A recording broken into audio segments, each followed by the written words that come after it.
This is Prime Crime Network. Some viewers may find the following video disturbing. Viewer discretion is advised. He's been tagged in multiple social media posts about this drive-through, this shooting.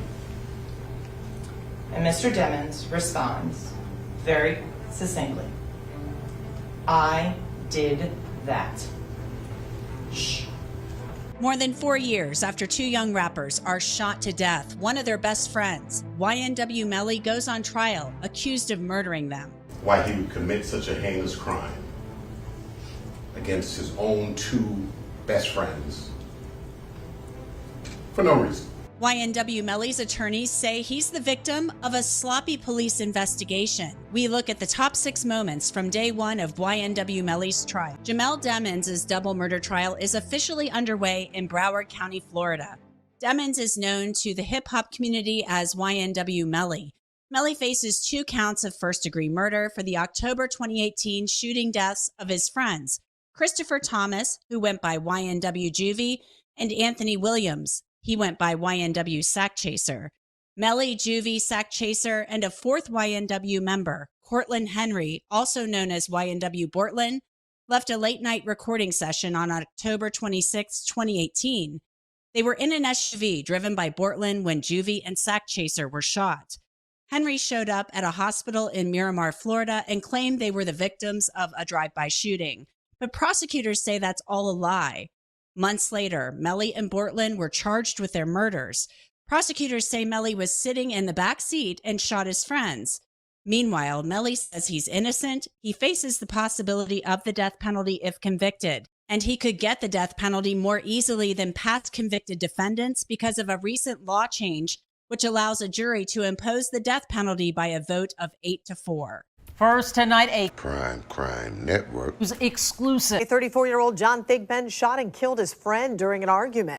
In the surveillance video, Clay County deputies have their rifles drawn as a woman comes out of her home with her hands up. Deputies were called to the woman's home after receiving a 911 call about a shooting inside.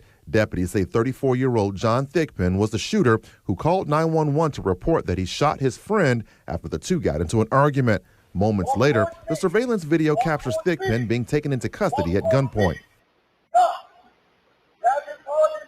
Deputies entered the home and found the body of 35-year-old Napoleon Brown. He was face down on the floor between the kitchen and the living room. According to the arrest report, bloody drag marks led to Brown's body. The handgun that was believed to have been used to shoot Brown was also found near his body. The Clay County Sheriff's Office says it later learned that the shooting happened hours before Thigpen called 911 to report it.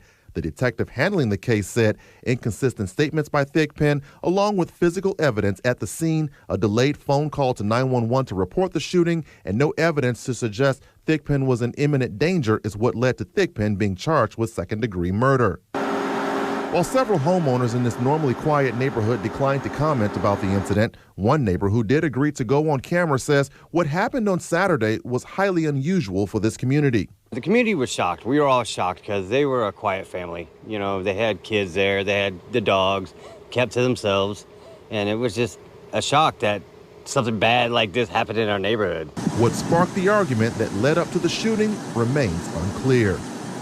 Now, Thigpen remains in jail tonight without bond. That's because the judge denied him bond. Also, we found out today that he is being temporarily represented by a public defender. Prime Crime Network was exclusive. 57-year-old Kenneth Harder is accused of waving a knife at deputies when they came to his home in Fredonia.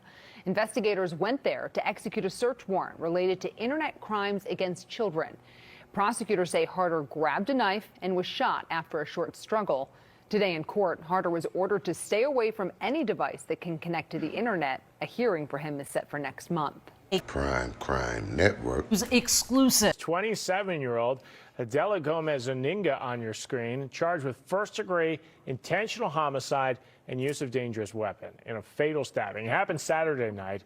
According to the criminal complaint, the suspect was found laying next to the victim on the sidewalk at 9th and Walnut, crying with blood on her shirt. She told officers, "I stabbed him."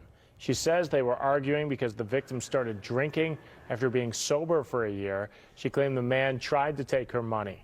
Prosecutors say while at jail, she was heard saying, quote, "I hope he dies." Prime Crime Network. It was exclusive. When Carter Schmale didn't return to court in April 2022 for a different case, a tip led New Berlin police here to a neighborhood off Greenfield Avenue where they arrested the 34-year-old inside a home last month.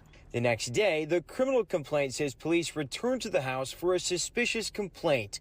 A witness told police they found a backpack belonging to Schmale, who didn't live at the house but often visited. The complaint says the backpack contained, quote, several documents on how to construct explosive devices, as well as shotgun shells and other ammunition. A different witness then told police Schmale said he'd built a bomb and planned to blow up the Delafield Police Department, the Waukesha County Courthouse, and the Sheriff's Department. The targets stem from a 2020 case in which prosecutors charged Schmale with property damage, domestic abuse in Delafield. After his first court appearance, Schmale was accused of making comments about how he would kill the, quote, blonde expletive who arrested him, who now works for New Berlin. Police say he targeted the courthouse to kill the judge presiding over his case. Officers searched Schmale's home and did not find any materials used to make explosives. The complaint says the former Marine who served in Afghanistan and Iraq admitted to having training in improvised explosive devices, though Schmale denied the allegations, saying, quote, even if I did say something, so what? Prime Crime Network. It was exclusive. I want to apologize for my poor juvenile decision. I understand I made a horrible decision that night. That night, haunting two families forever. Joanna Meza was driving when she hit 23-year-old Rakia Poole.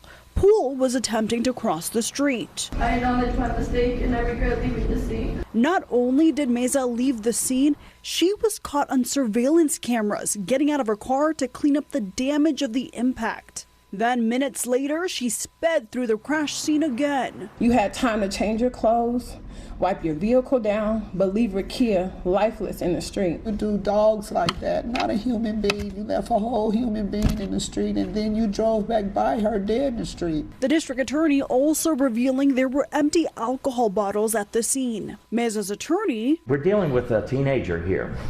You know, she made a bad teenage decision.